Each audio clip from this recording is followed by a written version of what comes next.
Nigerian chef Hilda বাচি আবারও বিশ্ব রেকর্ড ভাঙার চেষ্টা করেছিলেন। বিশাল এক হাঁড়িতে তিনি রান্না করতে শুরু করেন বিশ্বের সবচেয়ে বেশি জলফ রাইস। এই প্রচেষ্টা দেখতে লাগোসে জড়ো হয় হাজারো মানুষ। তবে হাঁড়িটি ক্রেনে তুলে ওজন করার সময় ঘটে বিপত্তি। হাঁড়ির পা ভেঙে যায়, যদিও তাতে খাবার অক্ষত থাকে।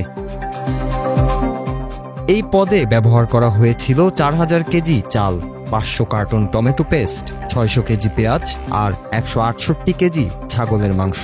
বিশাল 23,000 লিটার ধারণ ক্ষমতার হাঁড়িতে 9 ঘন্টা ধরে রান্না হয় এই খাবার। এমন বিশাল আয়োজনের জন্য বাচি ও তার দল 1 বছরের পরিকল্পনা আর শত শত মানুষের শ্রম ব্যয় করেছেন। ঘটনার পরও হাল ছাড়েননি বাচি।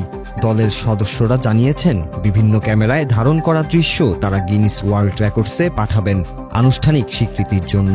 সংস্থাটিও ইতিমধ্যে বাচিকে শুভকামনা জানিয়েছে।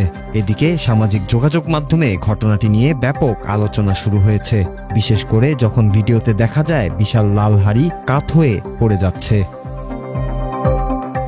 শেষে সেই বিশাল জলফ রাইস ভাগ করে দেওয়া হয় উপস্থিত জনতার মধ্যে। হিলডা বাচির এই প্রচেষ্টা আবারও প্রমাণ করল তার সাহস আর অধ্যবসায়কে।